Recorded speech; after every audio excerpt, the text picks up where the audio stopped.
Opening the English instantly challenges black's central pawn structure, aiming for flexible development and potential queenside pressure. Immediately staking claim in the center, this response creates intricate pawn battles and promises dynamic piece development. Diverting from mainline English, white opts for a flexible setup, preparing to develop the king's bishop without committing central pawns immediately. Developing the knight to its natural square, this move prepares castling and pressures white's center, aiming for active piece play. Developing the knight towards the center, this knight establishes an attacking presence and prepares for kingside castling, reinforcing white's solid setup. Developing the knight to its most natural square, NC6 immediately challenges white's central pawn structure and prepares for further development.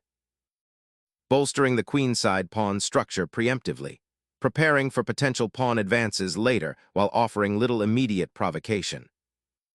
Aggressively challenging the center, black opens up diagonals for pieces and seeks to unbalance the position. Breaking open the center immediately after black's pawn push creates dynamic possibilities, forcing a reckoning with piece development. Reclaiming the center with knight development, black reasserts influence and prepares to contest the d-file.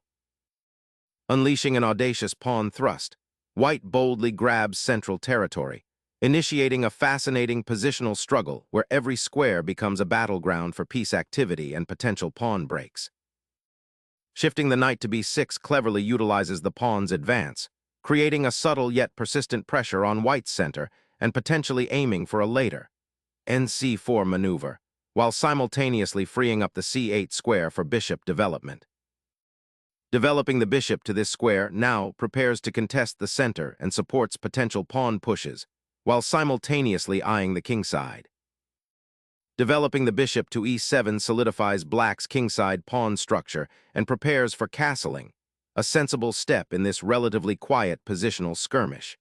The piece finds a good home, eyeing the center and awaiting further developments without committing to any immediate tactical fireworks.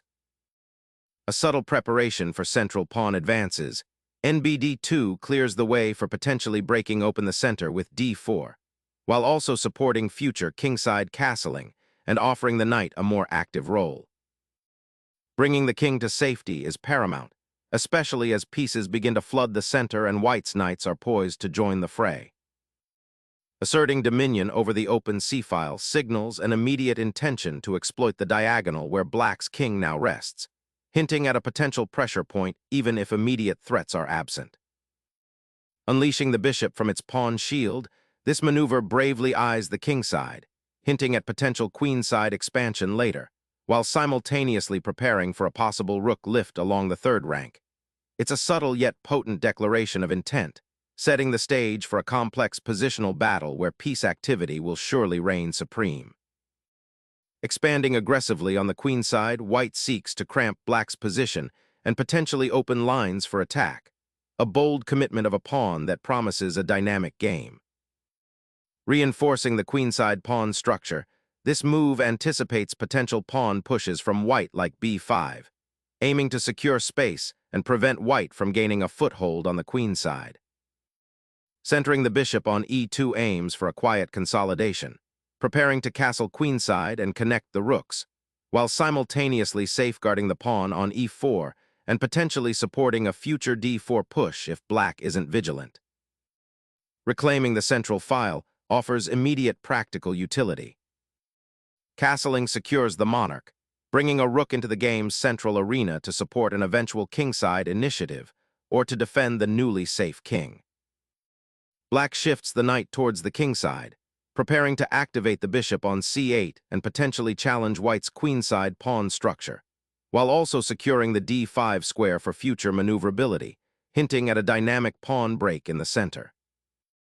The knight's journey to b3 aims to support the pawn push to b4, thereby expanding white's queenside presence and potentially cramping black's development, while also preparing to reposition the knight to a more active square, perhaps c5, to exert pressure on black's central structure. Reorganizing the knight towards the kingside, aiming to reinforce the threatened central pawns and potentially participate in a future kingside attack, though it temporarily concedes the d-file's influence and allows white more freedom in the center. Centralizing the queen, this maneuver prepares to exert pressure along the c-file and supports potential advances on the queen side, aiming to restrict black's developing pieces while also keeping an eye on the king side if an opportunity arises. A daring repositioning of the knight, aiming to exploit the seemingly passive knight on b6 by creating a potential outpost for the knight on g6, while simultaneously opening a path for the queen's bishop. This move, 14, e6, injects immediate dynamism into the center.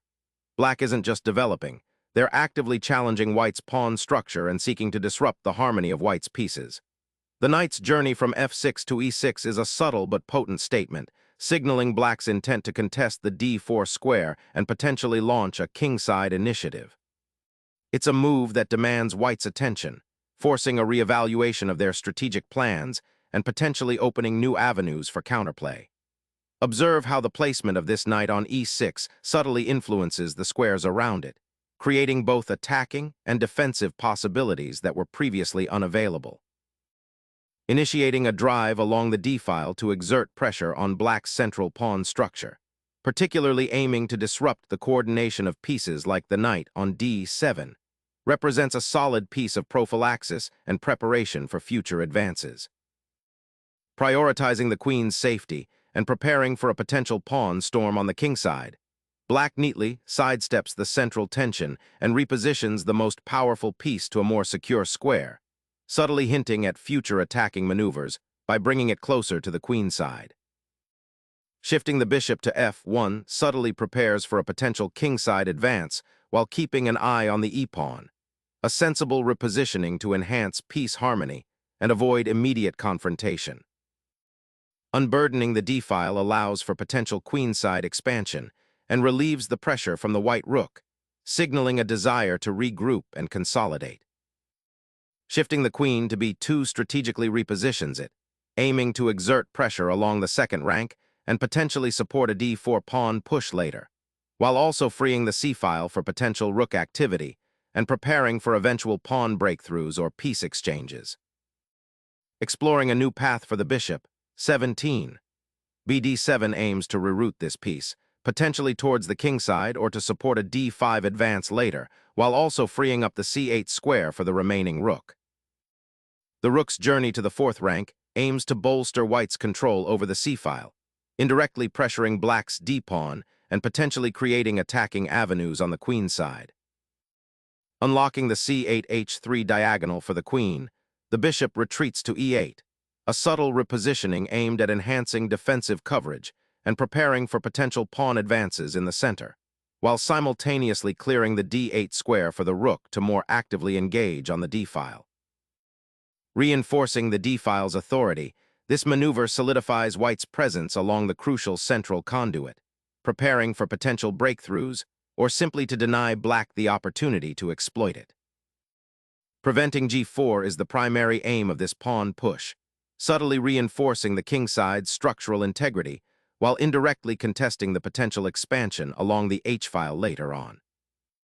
Preparing to solidify the kingside pawn structure, this move aims to prevent any potential knight incursions to g4 and allows the bishop on f1 to potentially swing over to g2, reinforcing the defense around the monarch. Instead of passively reinforcing the queenside pawn structure with a move like g6, Rab8* now prepares to launch a more active initiative, potentially targeting white's slightly exposed king and centralized pieces through a pawn break on the queenside or even a daring knight maneuver. Sculpting a commanding presence on the queenside, the queen repositions to exert pressure along the c-file, aiming to intimidate black's kingside defenses and prepare for potential pawn thrusts. This maneuver seeks to activate the rook on the d-file and simultaneously prepare for a potential pawn break with d5, aiming to disrupt white's central control and open up lines for black's pieces. White elegantly redeploys the queen to its starting diagonal, creating a more dynamic threat and preparing for potential pawn advancements or piece exchanges that could open lines toward black's castled king. Solidifying the queenside pawn structure and preparing for a potential queenside expansion, this maneuver aims to create a stable base for black's pieces and restrict white's pawn from advancing further. Sensing an opportunity on the queen side, white initiates an ambitious pawn advance, aiming to seize control of the file and potentially create weaknesses in black's pawn structure. This aggressive posture challenges black's current setup and forces a reevaluation of their defensive plans, possibly leading to complex tactical skirmishes as black tries to counter this territorial expansion. A daring maneuver, the knight retreats to a7, seeking to outflank white's imposing pawn chain and potentially redeploy to the c6 square, thus challenging white's control over that vital central outpost. Preparing to challenge the queenside blockade, this maneuver hints at a desire to activate the rook on the currently passive flank, potentially aiming to open lines for an assault or to reposition for defensive coverage. The rook's repositioning to the central d-file immediately contests white's control and prepares to exert pressure on the d-pawn, potentially opening lines for black's pieces. Shifting the queen to c1 initiates a subtle repositioning, aiming to connect the rooks and potentially prepare for an offensive thrust on the queen side, perhaps by supporting a pawn advance or clearing the path for other pieces to join the action. Shifting the rook to the c-file, black aims to support the advance of the queenside pawns and potentially unburden the d-file, creating a more robust defensive structure against white's encroaching pieces, while simultaneously preparing for a potential queenside expansion or a counterattack along that flank. This aggressive pawn thrust aims to seize dominion over the queenside, potentially severing black's connection on the queenside and initiating a critical structural confrontation. Unleashing the rook into the heart of white's position, black forces an immediate exchange, seeking to simplify and clarify the complex pawn structure, while also challenging white's queenside initiative and aiming to exploit any lingering weaknesses around the enemy king. Reclaiming the central diagonal with the queen immediately rectifies white's earlier concession of space, preparing to contest open files and hinting at a positional squeeze. A daring excursion to the flank, this bishop's sortie seeks to disrupt white's queenside structure by threatening the pinned knight on b3 and eyeing the exposed pawn chain. Reclaiming the central diagonal, the queen repositions to apply pressure on black's potentially cramped queenside and re-establish a more active role in the game's unfolding positional struggle. Initiating the queenside maneuvering with the queen now allows black to potentially reinforce the pawn chain or even consider a strategic retreat, while white continues to grapple with how to activate their pieces in the congested center.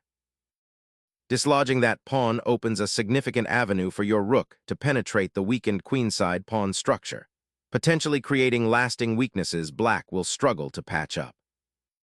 Reclaiming the pawn opens a critical diagonal for your queen, and more importantly, forces white to confront the immediate threat to their isolated d-pawn, potentially leading to a pawn structure unraveling or a tactical skirmish.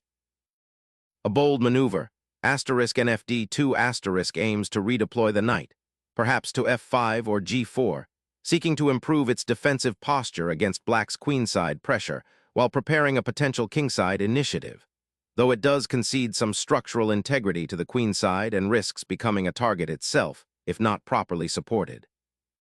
Seeking to disrupt white's centralized knight and seize an outpost for the other, the black rider lands on d4, directly challenging the e3 bishop and eyeing the d3 pawn. Seizing the initiative on the queenside, the knight hops into a powerful central outpost, disrupting black's delicate pawn structure and challenging the dark-squared bishop's influence. A pivotal moment, and this maneuver on the queen initiates a fascinating territorial debate by challenging the knight and simultaneously preparing to consolidate the central pawn structure. Re-establishing pressure on the c-file, the rook's return aims to contest the vital open column and potentially pressure black's queenside structure if it can find an anchor there. Black's knight retreats to c6, a rather passive repositioning that invites white to further solidify its queenside space and potentially exploit the open c-file. While it avoids immediate tactical threats, this maneuver lacks initiative and allows white to continue dictating the game's tempo and structure. An astute exchange, trading off a potentially awkward bishop for a solid knight, simplifying the position and preparing to exploit the open c-file, though black now enjoys a more harmonious knight outpost on c6. Nabbing the central pawn with the knight introduces a dynamic shift, challenging white's established central control and opening up possibilities for black's pieces on the dark squares. This knight's repositioning isn't just about capturing material. It's a strategic gambit to create tactical counterplay and disrupt white's positional harmony, potentially leading to a complex middle game where black can leverage the newfound activity. Nabbing that pawn opens a dynamically unbalanced game, forcing black to confront the repercussions of his capture. Finally, black has activated their rook, bringing it to a central file where it can immediately contest white's control and eye potential advancements. Unlocking the knight's potential, this repositioning aims to exploit the open files and challenge black's bishop pair. Unleashing the bishop to g5 after the rook exchange injects a subtle but significant tactical threat, aiming to exploit white's potentially exposed king and create mating opportunities by pinning the knight on d4 against the f2 pawn, potentially setting up future pressure along the open c-file should white's king remain somewhat centralized. The white queen swoops in, forcing the black king out of his sheltered, castled position, disrupting any hope of a quiet regrouping and immediately creating attacking possibilities. Swapping queens, black initiates a significant simplification, aiming to trade off the most powerful pieces and steer the game towards an endgame where the doubled pawns on the c-file might become a less critical weakness. This proactive decision acknowledges the opponent's queenside pressure and seeks to alleviate it by reducing the board's complexity, potentially allowing black's pieces to find more harmonious squares and exploit the open files that may arise after further exchanges. The rook pair's dominance on the open file is now absolute, preparing to sever black's queen and bishop coordination. Consolidating the rook to the central files, black aims to reposition this piece to a more active square, perhaps eyeing the open d-file or supporting potential pawn advances, while acknowledging the king's exposed position following the recent exchanges. Reclaiming the open file allows white to initiate a strategic repositioning, aiming to activate the rook from its defensive post and potentially challenge black's more passively placed pieces in the upcoming endgame. The decision to advance the pawn, while seemingly active, overlooks the immediate positional weakness it introduces, potentially opening lines for white's pieces and compromising the structural integrity of black's queenside. Resuming the pawn capture clears a path for the rook, aiming to infiltrate black's remaining pawn structure and create immediate threats along the open 7th rank. Rescuing the trapped pawn opens lines and introduces immediate counterplay against the opponent's advanced pawn chain, creating a more dynamic struggle. The knight's bold leap to d5 immediately injects a sharp tactical flavor, threatening to unravel black's central pawn structure and exploit the weak squares around the king. This audacious pawn push, 40a4, ignites a desperate struggle for breathing room on the queenside, seeking to disrupt white's encroaching knights and potentially create an escape route for the isolated rook. A strategic repositioning is underway, aiming to activate the rook from its confined square and bring it into a more dynamic role on the file, potentially challenging the advanced passed pawn or supporting its own advance. The bishop retreats to safety, abandoning the central advance and effectively conceding control of the open files to white's rooks while preserving its own mobility. Guarding the promoted pawn is the immediate priority, preventing its advance to a3 and securing the 7th rank. Unleashing the passed pawn from its cage on creates a dynamic race against the clock, forcing white to dedicate significant resources to its containment, potentially opening up other avenues for black's remaining pieces.